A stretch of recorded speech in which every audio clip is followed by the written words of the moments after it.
Thank you again so much for joining me this morning. To everyone watching this from home, this is my friend Yachan Bey. We met, several years ago now, just after the movie 2000 Mules was released, when Yachan reached out from South Korea.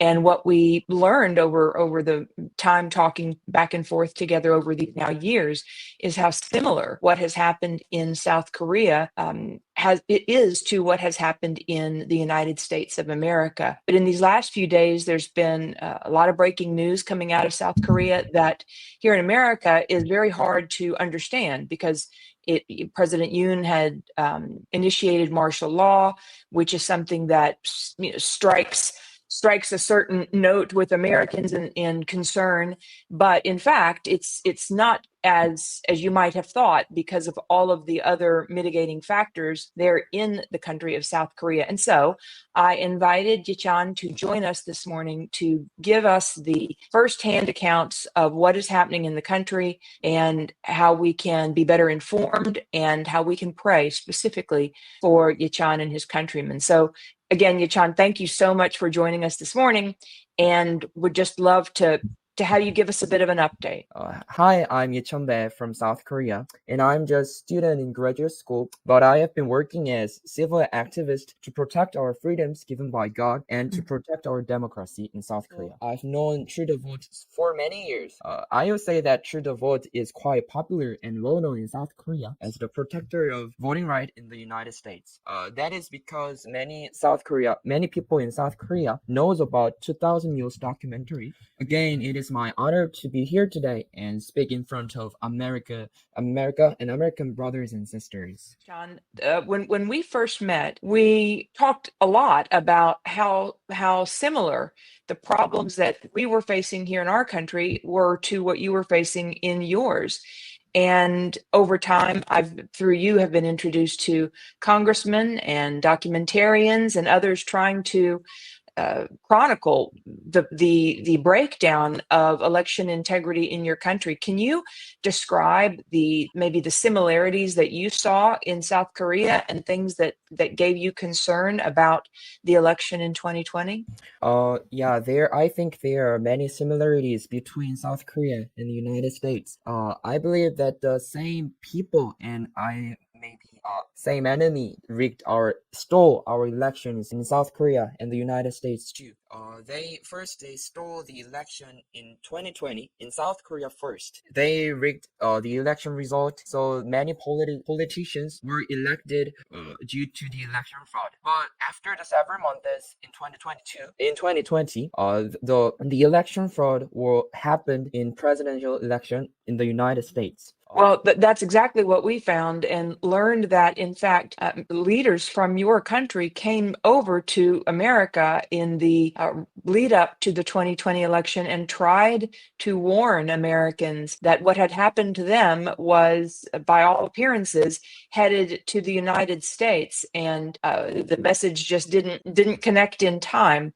But then both of us, lessons learned after that 2020 election, took things in a different direction, and one that involved more specifically getting the people engaged and informed and speaking out about the vulnerabilities of the process. And the result of that then was an election that brought in President Yoon, who in many respects might be what you would call a MAGA candidate, in that he was greatly in favor of improving election integrity and strengthening the voice of the people, which then brings us to the recent occurrences in his efforts to establish the election integrity necessary, which he chose to do first by setting in place martial law, which is, I think, where the confusion began on our side. Can you explain, Yachan, the occurrences of the last several days and what it really means through your eyes? As you know, a lot of things happened during last week. So I think many people were so surprised after they heard that the martial law was declared in South Korea last Tuesday night. I understand because I was one of them, and almost people in media are describing President Yoon as the destroyer of democracy and kind of dictator in 1970. However,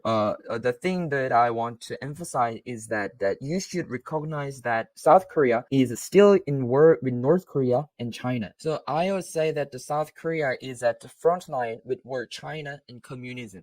That is why South Korea has been fighting against the communism over 70 years since the foundation of our democratic country. Surprisingly, there are so many enemies inside of my country, and so many politicians and so many political parties and national institutions such as Supreme Court and National Election Commission have been dominated and fully controlled by China and North Korea. And so as a result, elections in 2020 and 2022 and 2024 were manipulated and totally rigged by China. So many politicians who following China and North Korea were elected due to the election fraud. And they who were elected due to the election fraud, they are making ridiculously illegal laws, and they have been trying to make this country into country like North Korea or China.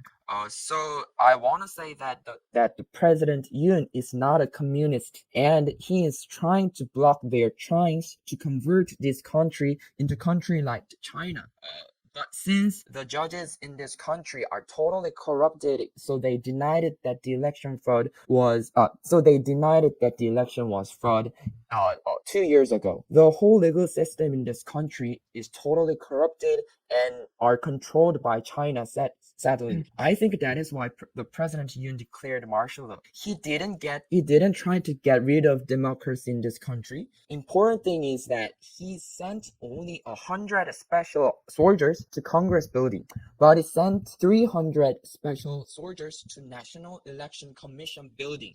I'm sure you must be curious about why he didn't send enough soldiers to Congress building to block their trials to stop the martial law of the president. However, recently, the Minister of Defense of South Korea, who advised President Yoon to declare martial law, officially said that declaring the martial law was to investigate the possible election fraud in last elections in South Korea. So what you're saying is that martial law was instituted, and the actions that President Yoon took were to put soldiers around the congressional buildings or the offices of the Congress, so that they could not impede in his efforts to establish what was going on at your election commission. And so sending official representatives or soldiers to secure the Congress and then secure the election commission, the goal was to try and see for themselves what had really transpired in previous elections. Is that a fair way to explain it? According to my source, but the Minister of Defense said that it was to investigate the possible election fraud. So according to the clear sources, I'm pretty sure that you are understanding in right way. And so then we heard that martial law, almost as soon as it had been established, was rescinded, and there was an effort to impeach the president, which he seems to have survived through, and now there might be another call for martial law. Or what is the current state of affairs there in South Korea? The democratic parties, which are controlled by China and North Korea, they are trying to impeach the president and his all cabinet members. Like you said, last Saturday, the Democratic parties united and they proposed the impeachment bill to impeach the president. But thankfully, the bill failed because the party of President Yoon refused to participate in voting about the bill. However, the Democratic parties are warning about they will propose impeachment bill every week until the president resign or he get impeached through the parliament. And on last Saturday and Sunday, the people from the Democratic Party and people who supporting the Republican Party, they started protesting in the streets. So on Saturday and Sunday, the streets of the city was crowded by so many people people who wants the president to be impeached and who wants president to keep his position.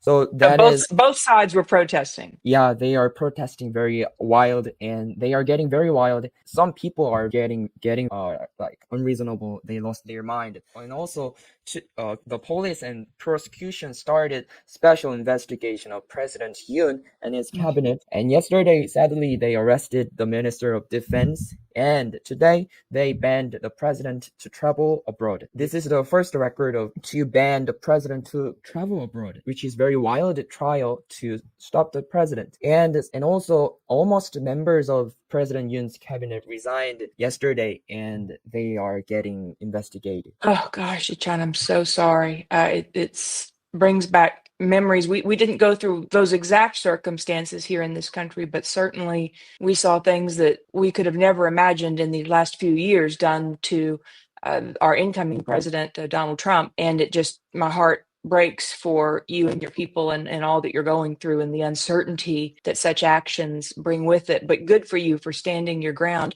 We've also heard, well, I should let the audience know that the group that you're affiliated with has brought many documentaries forward, some of which are on our website, and we're going to be republishing them just to make people more aware of the work that's already gone into this from your team, and tells a very similar story to what happened here in this country. But we are now hearing that YouTubers and documentarians are beginning to fear for their ability to continue in speaking out. Can you give us any information about that? But thankfully, I feel no threat of free speech. Thanks to God. That's wonderful. The disadvantage of this phenomena is that there are so many false information and misinformation are around everywhere in South Korea. It is good that the free speech is guaranteed in this country at this situation, but the bad thing is that there are so many full of the misinformation and false news around here. Well, we certainly understand that here as well. And that's why it's just so important to keep communication lines open and to be able to share and describe what's really happening. So that people can not only better understand the facts, but not be fooled by misinformation that takes an already bad situation and turns it into something that really doesn't mirror reality, and that makes it impossible to solve because it's not based in fact. So, Jeff, thank you for that information. I want to share the interesting fact about which happened in last 2016. In last 2016, the president Park Geun-hye was impeached by the same Democratic parties, which they were following China and North Korea at the time. She was the president who didn't want this country to become like China and North Korea, so she opposed with the Democratic parties. So the Democratic parties who were ordered by the North Korea impeached the president Park Geun-hye unfairly in 2016. So the Republican government of South Korea was totally destroyed by the enemies inside this country right before the President Trump first administration. But exactly just as like 2016, the Republican government of President Yoon is about to collapse by the enemies who is following China and North Korea in this country. I think it is very spiritual thing, and the same thing which happened in 2016 is happening right now before the president's second administration. It is very interesting phenomenon. But I say that we cannot lose freedom this time, and we cannot lose our free government just like 2016. So the thing I want to ask you and for American people is that I saw so many media and people in the United States were misinformed by the left democratic media, which are describing the President Yoon as the dictator. They are calling the evil people as the protector of democracy and righteous people as the destroyer of freedom. When I see the society and when I see what's happening in this society, the verse from the Bible comes up to my mind, which is Isaiah chapter 5 and 6:20, that warn to them that call evil good and good evil, that darkness for light and light for darkness. They are calling evil good and they are calling good evil. I believe this word from Isaiah chapter 5 is happening right now. And I believe and I pray that their attempt to convert this country as communist country will be dissolved soon. So the one thing that I ask you is that pray for the South Korea and pray for the President Yoon. And many Korean people are fighting and protesting in the streets to protect the President Yoon and the democracy of this country. But if he got impeached this time, the democracy of this country will collapse very swiftly and very rapidly, and this country will convert into country like North Korea and China very quickly. That is what I'm afraid of, and we should pray for protection of this country, and we should pray for the justice on this country. That's what I want to ask you to pray about. Well, we absolutely will do that, Dachan, and we will continue to stay in contact and continue to read everything we can about the situation there in South Korea. Know that we are on standby if you need help. We will do everything we can, and we will most especially keep you and your countrymen in our prayers. So thank you so much for your time this morning here in America, there in the evening over in South Korea. We appreciate you and look forward to hearing more about the current state of affairs in your country. Okay, thank you so much. And this Thank you. means really a lot, and this really helpful for South Korea people. And we are it is beyond our words to express our gratitude to Mrs. Engelbrecht and to the vote and every single persons for praying for South Korea in the United States. Thank you so much, Achan. We are more alike than we are different, and these are the times that we must stand together. So thank you again. Godspeed, God bless, and we will be in touch again.